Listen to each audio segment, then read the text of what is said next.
Hola, buen día. Soy Mónica Sarmiento. Hoy voy a estar hablándoles de algunos temas. En este caso, vamos a hablar sobre la concavidad y criterio de la segunda derivada. Pues, como sabemos, la concavidad de una función se refiere a la forma de su gráfica en un intervalo determinado. Se dice que una función es cóncava hacia arriba si su gráfica se encuentra por encima de todas las rectas tangentes de ese intervalo. Esto ocurre cuando la primera derivada de la función es creciente. Se dice que es cóncava hacia abajo si su gráfica está por debajo de las rectas tangentes, lo que sucede cuando la primera derivada es decreciente. Para determinar la concavidad sin graficar, utiliza el criterio de concavidad basado en la segunda derivada. Si la segunda derivada es positiva en un intervalo, la función es cóncava hacia arriba en ese intervalo. Si la segunda derivada es negativa, la función es cóncava hacia abajo. Acá tenemos un ejemplo de cómo sería cóncava hacia arriba y cóncava hacia abajo. Como sabemos, podemos ver aquí la línea azul, la más gruesa, eh, sería en este caso la recta tangente y las de acá abajito ya serían las derivadas. Esto lo que muestra en sí es que todo están acá abajo. Aquí en la cóncava hacia abajo, pues está como del lado contrario. Y también la tangente, pues es la más azulita que está hacia arriba en este caso. Teorema de criterio de concavidad. Tenemos algunos procedimientos para determinar la concavidad. Tenemos el encontrar la segunda derivada de la función. Tenemos el igualar la segunda derivada a cero para encontrar los puntos críticos y determinar dónde no existen. Y dividir la recta real en intervalos utilizando los puntos críticos. Evaluar la segunda derivada en un punto de cada intervalo para determinar su signo. Con base en el signo de la segunda derivada en cada intervalo, se concluye si la función es cóncava hacia arriba o hacia abajo. Aquí pues podemos ver un pequeño ejemplo que tenemos la función 6 sobre x a la 2 más 3. La primera derivada se coloca usando la regla del cociente, la segunda se obtiene a partir de la primera y se iguala a cero para encontrar puntos críticos. Al igualar la segunda derivada en intervalos definidos por estos puntos, se determina que el intervalo, por este lado, acá, igualando a la cero en la segunda derivada, tenemos que la función es cóncava hacia arriba en el intervalo cuando es 1 e infinito, de este lado,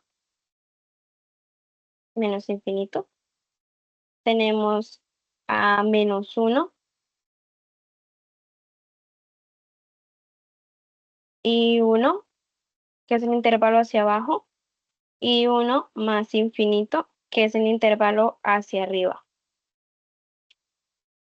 Este análisis permite pues entender cómo se comporta la función en diferentes intervalos sin necesidad pues de graficarlos.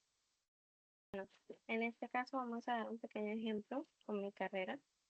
Tengamos en cuenta que la concavidad de criterio de la segunda derivada son herramientas muy útiles en la seguridad y salud en el trabajo para analizar y optimizar condiciones laborales.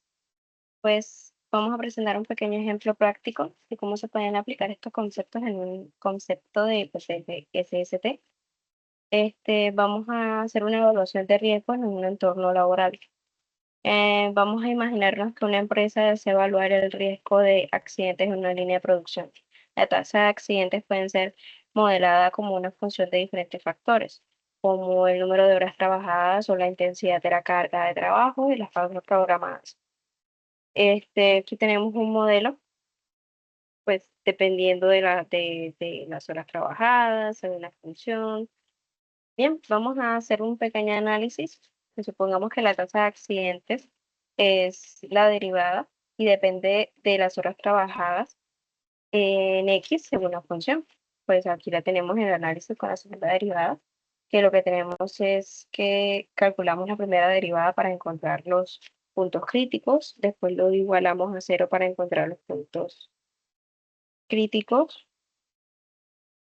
después calculamos la segunda derivada para determinar la concavidad y Como la segunda derivada es constante y negativa, indica que la función es cóncava hacia abajo en todo su dominio, dado que el punto crítico x igual a 10 representa un máximo local, lo que significa que al trabajar 10 horas, la tasa de accidentes alcanza su punto más alto. Con esta información, pues la empresa puede concluir que aumentar las horas de trabajo más allá de 10 horas podría disminuir la tasa de accidentes, mientras que trabajar menos de 10 horas podría ser más seguro, pero no óptimo. Por lo tanto, se podrían implementar políticas para limitar las horas de trabajo a un máximo de 10, optimizando así la seguridad en el trabajo. Este, como conclusión tenemos de este tema y pues del ejemplo práctico, tenemos que el criterio de la segunda derivada en este contexto permite a las organizaciones identificar condiciones laborales que minimicen el riesgo de accidentes, contribuyendo a un entorno de trabajo mucho más seguro. Pues de aquí terminamos con este tema, seguimos con el siguiente. Ahora vamos a seguir con los temas. En este caso vamos a hablar sobre la razón de cambio. Pues la razón de cambio representa la relación entre los cambios de la variable dependiente en comparación con los cambios de la variable independiente. Pues ahí pues tenemos. eh, Normalmente el de razón de cambio se refiere a cómo una cantidad varía en relación con otra, frecuentemente en función del tiempo. Este concepto es fundamental en el cálculo y se utiliza para describir fenómenos en diversas disciplinas, como la física, la economía y la ingeniería. Hay dos tipos de, de cambio. De razones de cambio está el cambio promedio, que se calcula entre dos puntos y se define como el cociente de las diferencias de las variables involucradas. Este se interpreta como la pendiente de la tangente a la curva en un punto dado, lo que representa la velocidad de cambio en ese instante. Las aplicaciones de las razones de cambio son útiles para modelar y analizar situaciones del mundo real. Por ejemplo, en la ingeniería se utilizan para determinar la eficiencia en procesos de fabricación, mientras que en física ayudan a entender el movimiento de objetos y la variación de sus velocidades. Aquí tenemos la fórmula, que es la dependiente de y con dependiente de x. Esta derivada es la razón de cambio de y con respecto a x. Esta razón de cambio muestra cómo los cambios en y están relacionados con los cambios en x. Si es que la determinada de y es igual a 5, entonces y incrementa 5 veces más rápido que x. Voy a hacer un pequeño ejemplo con respecto a mi carrera, que es el ejemplo de monitoreo de accidentes laborales que se podrían hacer. Que imaginemos que estamos en una empresa que pues, está interesada en reducir el número de accidentes laborales en su planta. Por eso deciden como que implementar el nuevo programa de capacitación en la seguridad. Aquí se pueden aplicar por la razón de cambio, pues de esta manera, así lo pude expresar de alguna manera, que sería la razón de cambio, es el tiempo de accidentes después, menos los accidentes de ahora, que sería más o menos así, que serían la recopilación de los datos iniciales. Antes de implementar el programa de capacitación, la empresa registra el número de accidentes laborales en un periodo de 6 meses. Digamos que durante esos 6 meses ocurrieron 2 accidentes durante los 6 meses. Aquí pues lo logré poner, que sería durante los 6 meses ocurrieron 2 accidentes, ¿vale?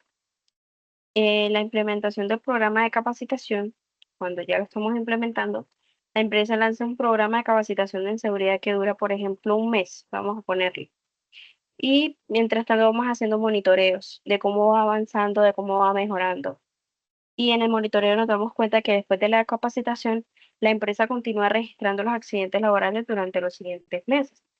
Y en ese nuevo periodo se registran solo 6 accidentes. Es decir, que de los mismos 6 meses que antes se registraban 12 accidentes laborales, ahora solo se registran 6. Entonces, en los mismos 6 meses ya no se están viendo un accidente por cada 6 meses. Vale, esto permite a la empresa entender que si el riesgo ha aumentado o disminuye o en qué medida este aumenta o disminuye.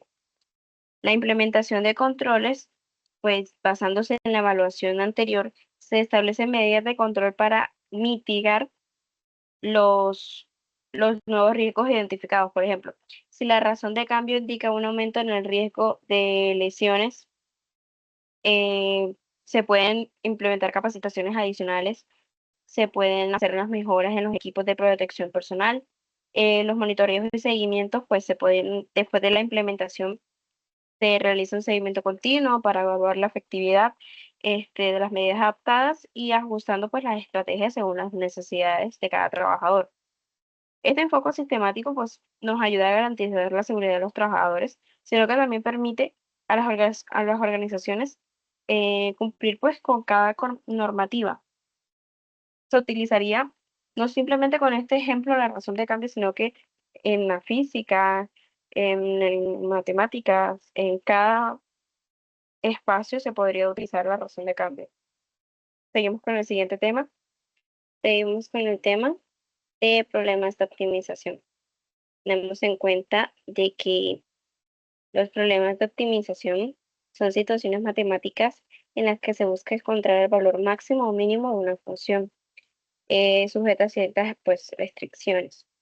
Este tipo de problemas es fundamental en diversas áreas, como la economía, la ingeniería, la medicina, entre varias ramas, pues en donde se requiere pues tomar decisiones de que optimicen recursos o resultados. Tenemos en términos generales un problema de optimización implica la identificación de una función objetiva, que es la función que se desea maximizar o minimizar. Esta función puede depender de una o dos más variables. La formulación de este problema incluye la definición de restricciones, que son las condiciones que deben cumplirse para que su solución sea válida. Tenemos los tipos de problemas de optimización, que son los problemas de optimización continua, que es donde las variables pueden tomar cualquier valor dentro de un intervalo, pues se busca el óptimo de una función continua. Tenemos la discreta, que es en que las variables solo pueden tomar valores específicas como enteros o combinaciones finitas. Tenemos esas dos. Para seguir, tenemos la metodología para resolver problemas de optimización, que es la comprensión del problema. Tenemos que entender el contexto y los objetivos del problema. Tenemos que convertir la situación real definiendo la situación del objetivo y las restricciones. La identificación pues, de la variable, que es el determinar las variables relevantes que afecten la función objetivo. Y el análisis, utilizar herramientas matemáticas como derivadas para encontrar los puntos críticos que podrían representar máximos o mínimos, pues, de cada uno, asegurándose de que las soluciones cumplan con todas las restricciones impuestas. Tenemos, pues, un pequeño ejemplo de mi carrera que sería la optimización de la distribución de los EPP, que son los equipos de protección personal.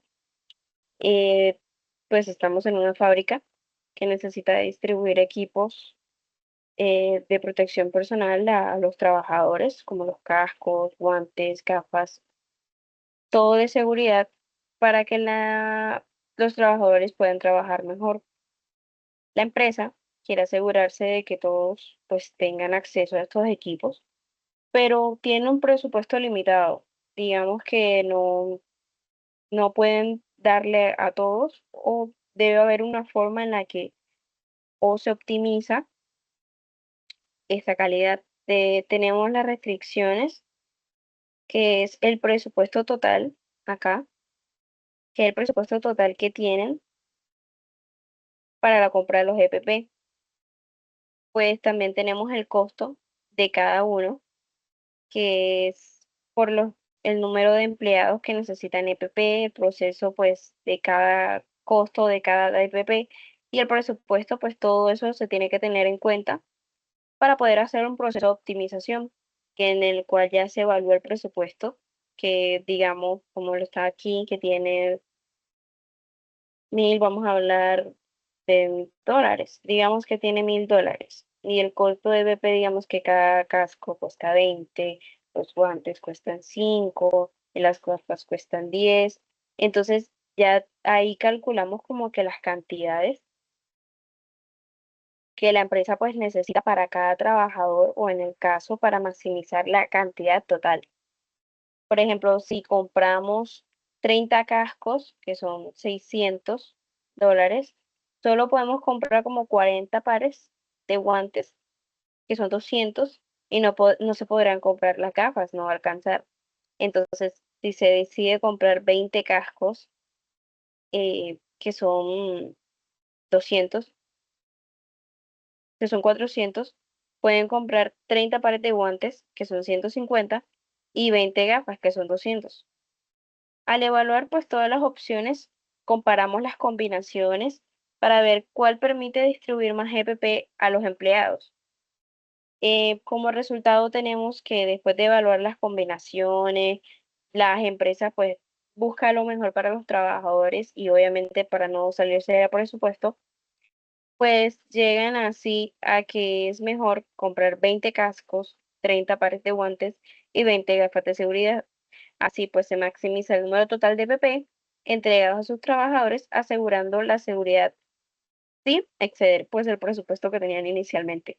Como conclusión de esto tenemos que pues este ejemplo muestra cómo se puede aplicar la optimización en el SST para garantizar de que todos los trabajadores tengan acceso a los equipos necesarios, maximizando la seguridad del trabajo dentro de pues los límites presupuestales. Siendo más, pues muchas gracias por su atención.